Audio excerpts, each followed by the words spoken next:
नमस्कार दोस्तों, एक और वीडियो में आपका स्वागत है। आज मैं बात करने वाला हूँ फ्यूचर के ऊपर। फ्यूचर के ऊपर चिंता करना चाहिए हमें कि नहीं करना चाहिए? भविष्य में क्या हो सकता है हमारे साथ? कौन-सा कर्म चुनना चाहिए?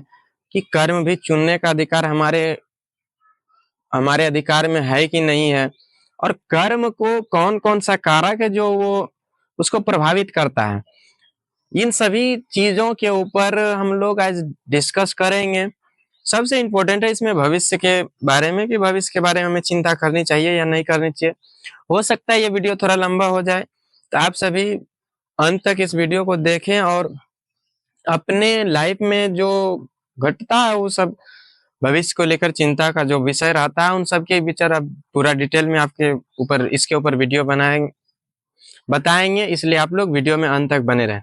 सबसे पहला चीज़ चाणक्य का एक श्लोक है, उसमें चाणक्य कहते हैं आयु कर्म चो विद्या चो निर्धनम एव चो पंचेतानि लिख्यन्ते गर्भस्थ एव देहिन। कर आयु कर्म विद्या धन दौलत और मृत्यु, ये पांचों चीज जो है हमारे जीवन में जब हम गर्भ अवस्था में रहते हैं उसी समय लिख दिया जा चुका है। तो ये जो इसमें कि कोई बदलाव नहीं किया जा सकता है। तो हम लोगों के हाथ में क्या है तब? हम लोगों के हाथ में अगर देखा जाए तो हम लोगों के हाथ में एक चीज बच जाता है, जो कृष्ण भगवान गीता में बताते हैं, कर्मण्येवाधिकारस्ते मा फलेषु कदाचन। हमें सिर्फ कर्म करने का अधिकार प्राप्त है, इसलिए हमें भविष्य को लेकर कभी चिंता नहीं करनी चाहिए। भविष्य में क्या होगा नहीं क्या, वो हमारे कर्म पर डिफाइन करता है कि हम कैसा कर्म कर रहे हैं और फिर उसका क्या परिणाम हो सकता है। तो सबसे इंपॉर्टेंट हमारे जीवन का हो जाता है वो कर्म है। तो कर्म अब जो है कि हम लोग कर्म का कैसे चुनाव करें, सबसे बड़ा समस्या भी जीवन में तो यही है कि हम कर्म कौन सा कर्म करें, कौन सा कार्य करें जिसमें हमें प्रसिद्धि मिल सके। तो इन सब चीजों को चुनना और इसका चुनाव करना ही हमारे जीवन का सबसे कठिन काम है।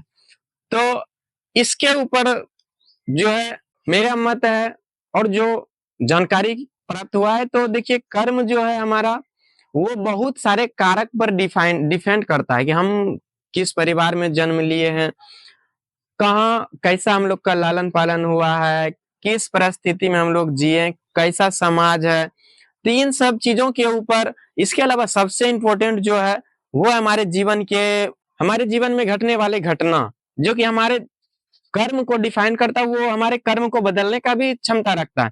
और इसके बारे में आगे बताएंगे, आपको इसके उदाहरण देकर के बताएंगे।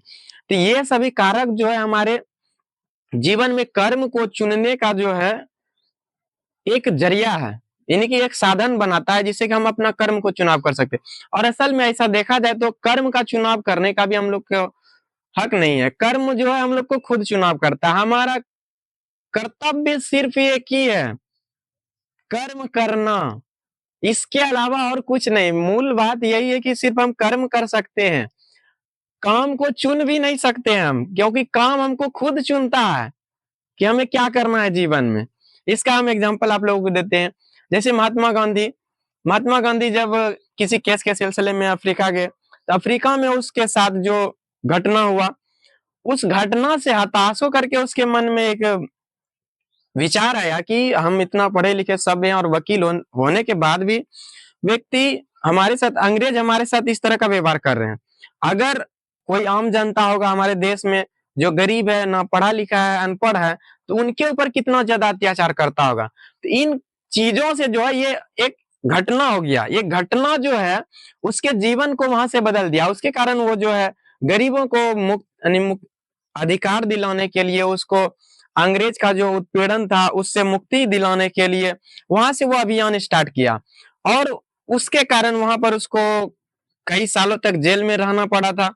जेल में रहने के बाद जो है वहां से लौट करके जब भारत आया, तो भारत में आकर के वो यहाँ के भारत में भ्रमण किया, जगह जगह जा करके देखा कि असल समस्या क्या है हमारे देश में और उसका कैसे हम निदान कर सकते हैं, और ये अंग्रेज जो हमारे ऊपर अत्याचार कर रहा है और कैसे इस देश को मुक्ति दिला सकते हैं।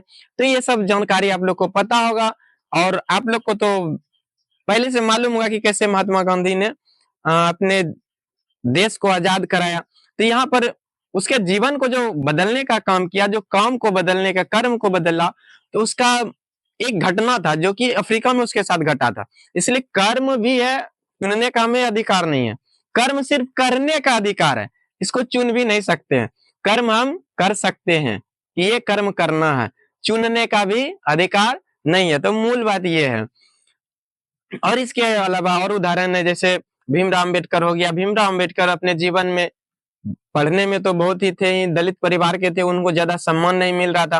तो वहां बड़ोदरा का एक नरेश था, कुछ गायकवाड़ नाम का, वो जो है उसको नौकरी पर रखा था अपने यहाँ।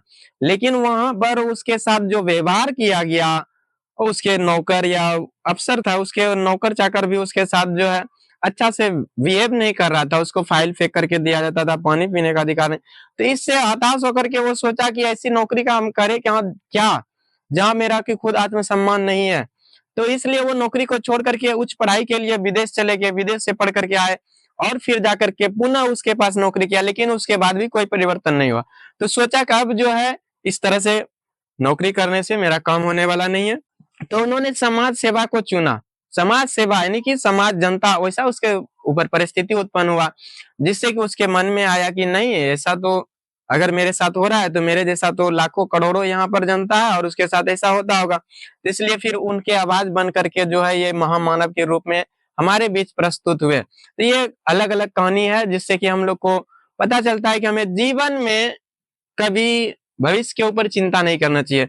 चिंता जो है हमारे विचार को धीरे धीरे नीचे गिरा देता है, चिंता, जिससे कि हमारे कॉन्फिडेंस जो होता है वो नीचे गिरता है, फिर काम करने का जो क्षमता होती है वो भी नीचे गिर जाता है।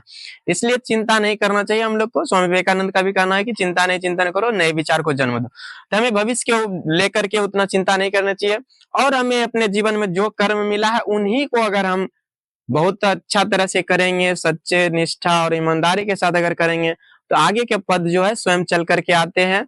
आई होप कि ये वीडियो आप लोगों को पसंद आया होगा, और आप अपने भविष्य को लेकर जो चिंता में पड़े होंगे, आपके डाउट क्लियर होंगे, मन के डाउट जो है क्लियर होंगे।